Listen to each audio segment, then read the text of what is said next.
បាទឥឡូវនេះខ្ញុំមកដល់ពលានយន្តហោះគេថានេះគេហៅថាឧឈានភូមិដែកជោបាទឥឡូវនេះកំពុងតែមកដល់ឧឈានភូមិដែកជោឥឡូវនេះកំពុងតែនេះបងប្អូនកំពុងធ្វើសាងសង់តនហើយទេឥឡូវនេះកន្លែងនេះមានទិដ្ឋភាពមានដើមឈើសួនច្បារដ៏ស្រស់ស្អាតផងដែរបងប្អូនឥឡូវនេះកំពុងតែធ្វើដំណើរទៅហើយទៅកន្លែងផ្ទះបុរាណណាបងប្អូនធ្វើដំណើរទៅស្អាតណាស់បងប្អូននេះច្បារនេះក៏មកដល់ផ្ទះបុរាណហើយបងប្អូននេះសួនច្បារខាងមុខផ្ទះបុរាណណាបងប្អូននេះក៏នេះទឹកនេះហៅថាទឹកស្រះហើយមានខាងនោះមានរូបភាព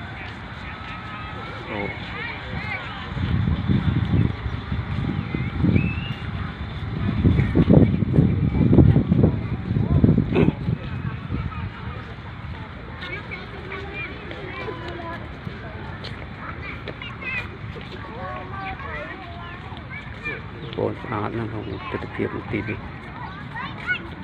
នេះគឺផ្ទះបុរាណ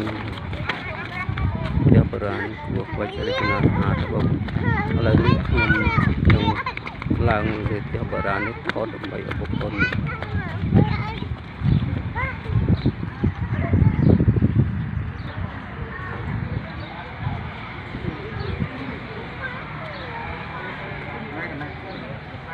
្អាតណាស់បងប្អូនឈើប្រណិតហ្មងឈើល្អគួរឲ្យគយគន់ណាបងប្អូនស្អាតណាស់ផ្ទះបុរាណ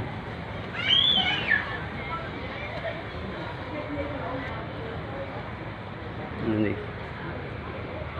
គ្រែ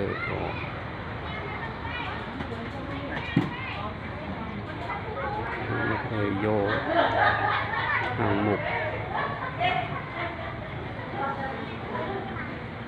ខាងយកមុខក៏បងប្អូន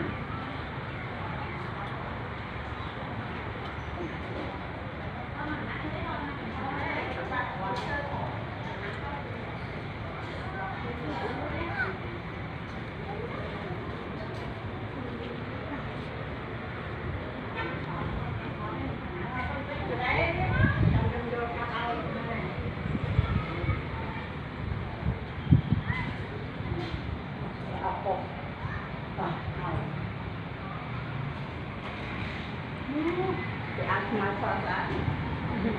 เอาเพื่อนไปโพสมาทอดไม่ได้เยอะวันเดือนพอ បាទនេះគ្រែទៅពីតុកទូកន្លែង